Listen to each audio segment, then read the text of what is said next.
All right, so have you ever scrolled through Tinder and thought, like, what is really happening behind all of this? Like all these matches or the lack of matches? Yeah. Well, get ready. Yeah. Because we're diving deep into Tinder economics. Ooh. Where swipes are like currency and the competition is fierce. Yeah, it's really fascinating how something so simple as like a swipe Right. can reveal so much about human behavior, societal norms, Totally. and even like economic principles. Yeah, it's not even just about finding a date anymore. It's like this hidden game. Right. With all these rules, and we're going to expose all of them. Exactly. We are going to decode the laws of supply and demand in like the world of digital dating. Okay. And we're going to be using some data from a study that was focused specifically on Tinder. So basically, we're talking about like the Tinder economy. Yes. But this isn't about money. Right. It's not about money. So what's the currency here? Think of likes as the currency. Okay. They represent a form of social capital or desirability in like this digital marketplace. Okay, so the more likes you get, Yeah. the higher your value in the Tinder economy. Exactly. Okay, that makes sense. Yeah. But is it that different? Like for men and women, I mean, everyone's just swiping right. Well, that's where it gets really interesting. Okay. Awesome. Yeah. Are you ready to dive in? Yeah, let's do it.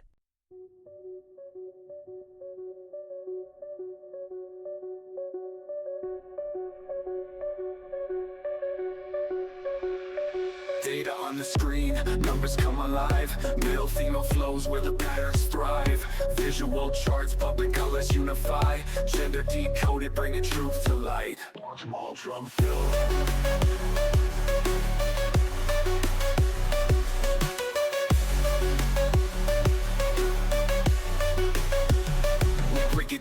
We break it down, real talk. Trends unveiling, facts from every block. Here's your insight, watch the data glide. Gender decoded, let the beats collide.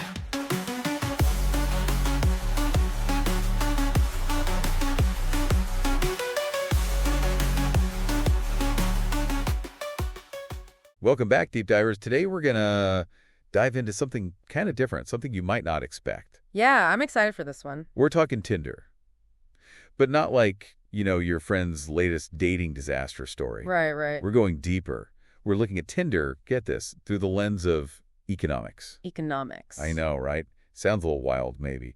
But we've got some academic research that actually analyzes those swiping patterns we all know and maybe love, maybe hate, but through this whole economic perspective. Exactly. And like, think of it this way. They actually compared Tinder to like a real world economy. An economy. Yeah, where your attractiveness, like how many people think you're, good looking, translates to like wealth, but instead of dollars and cents, we're talking about likes. Likes, yeah. Okay, I'm starting to see where this is going.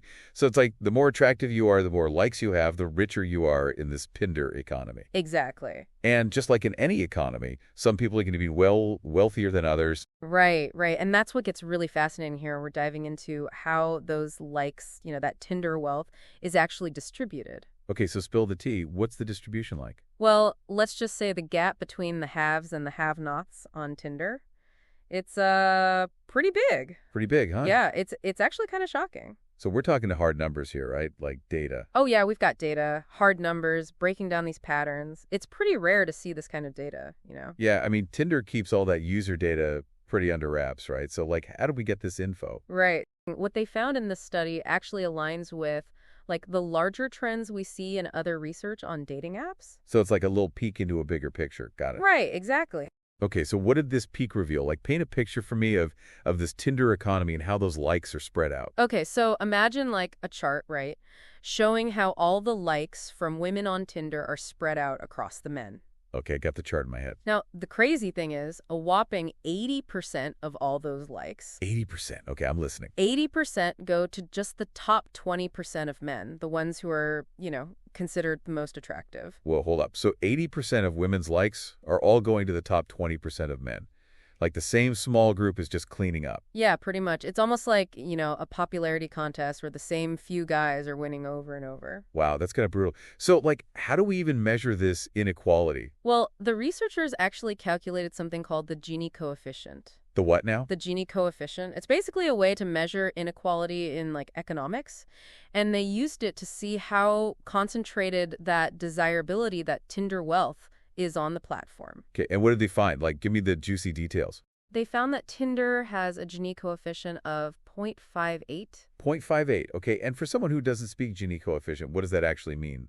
Put it into perspective for me. To put that into perspective, that level of inequality is higher than 95% of the world's economies. Whoa. Okay, so Tinder, with its swiping and likes, is more unequal than almost all the countries in the world. That's wild. It is pretty crazy when you think about it like that. Like, this simple dating app is reflecting some of the most extreme economic disparities we see in the real world. Okay, so for like the average guy on Tinder, what are his chances of getting a like? So, if you're an average-looking guy, the data suggests you have less than a 1% chance of getting a like from a woman. Less than 1%. Ouch. Yeah, it's tough out there. You might have heard that women swipe right like 12% of the time, right? Yeah, I think I've heard that stat thrown around before. But that's just the overall average. It's being majorly skewed by that top 20% who are, getting the lion's share of the likes.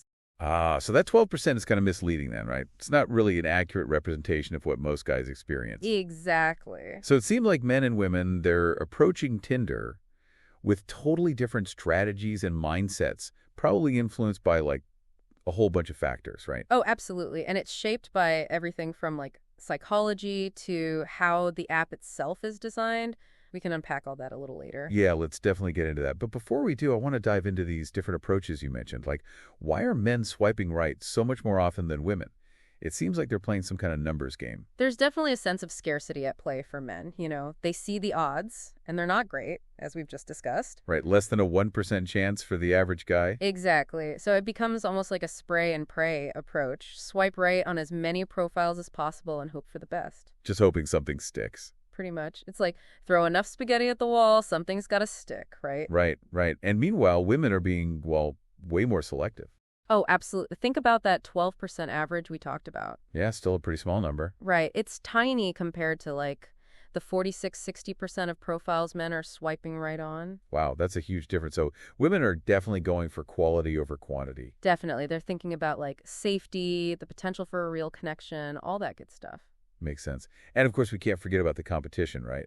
Like women are competing with each other for those top-tier guys who are getting all the attention. Oh, for sure. That definitely adds another layer of complexity to this whole Tinder economy. It's like a whole other game within the game.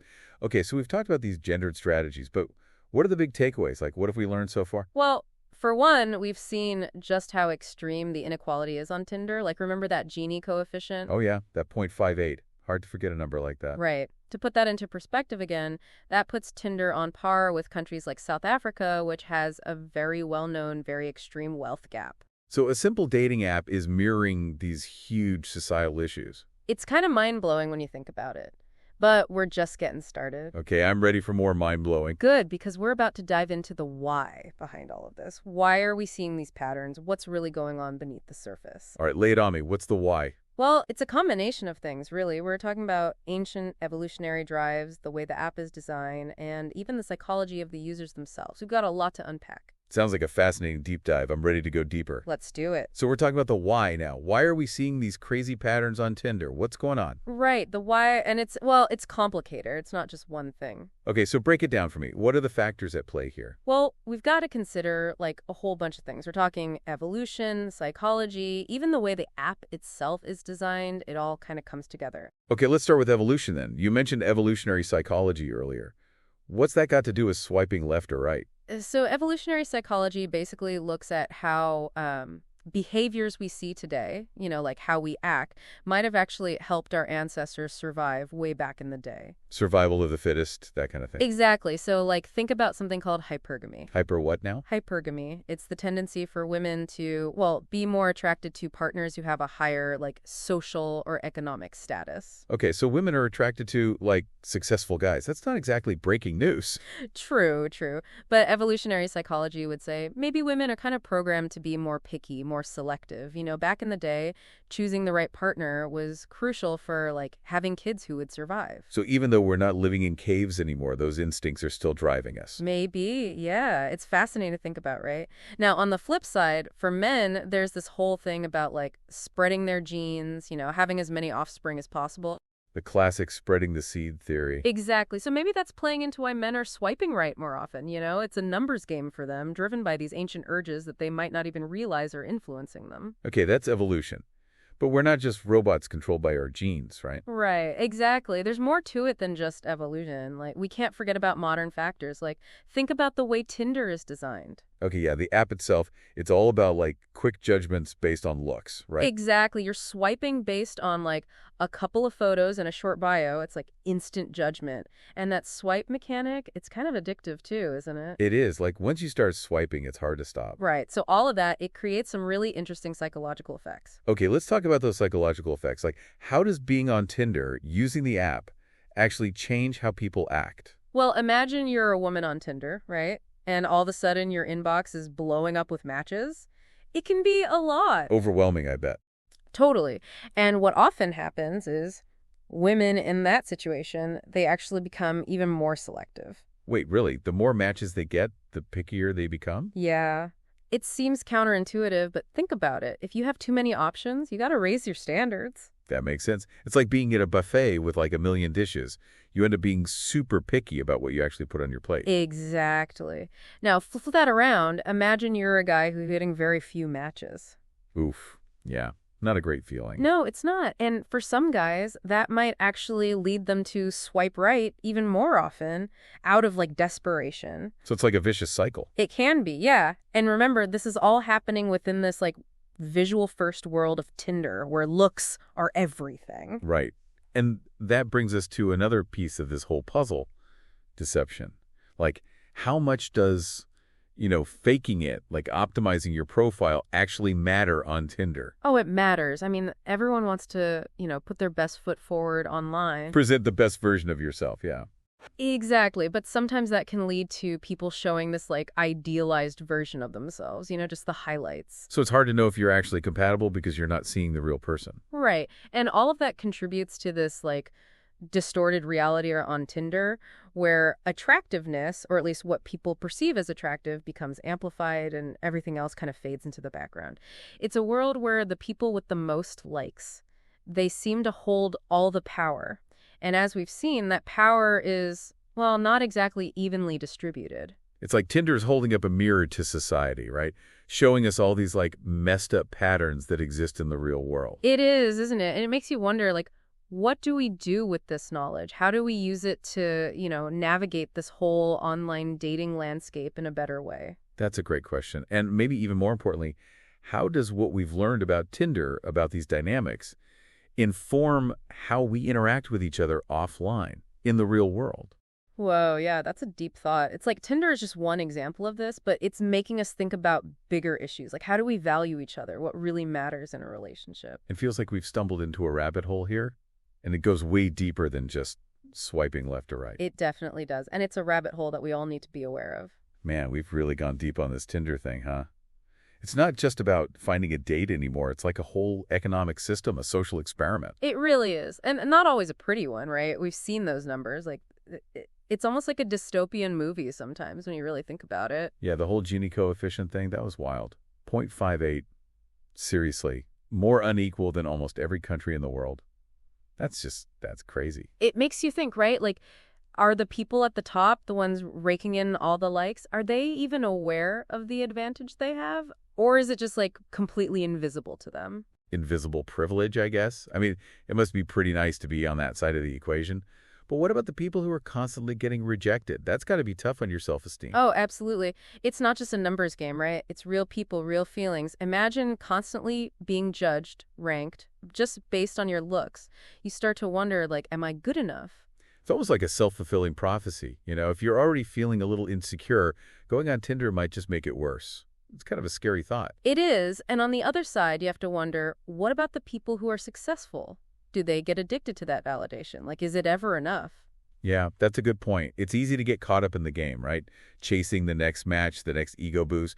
What happens when that dries up? Right. What happens when you step outside that Tinder bubble? It makes you think about like the long-term consequences of all this swiping and judging and, presenting this idealized version of yourself. So where do we go from here? I mean, we can't just unplug from technology, can we? Online dating is here to stay. Definitely not. But I think awareness is key. Knowing all this stuff, understanding these hidden dynamics, it can help us use these apps in a healthier way. So it's about being more mindful, more conscious, like remembering that Tinder's just an app. It's Yeah. not real life. Exactly. It's a tool, that's all. And it's up to us to use it responsibly, to not let it, mess with our heads too much. And maybe, just maybe, if enough people understand these patterns, we can start to change them, right? That's the hope. Because at the end of the day, we all deserve to feel valued, to feel worthy of connection, regardless of how many likes we get on an app. Well said.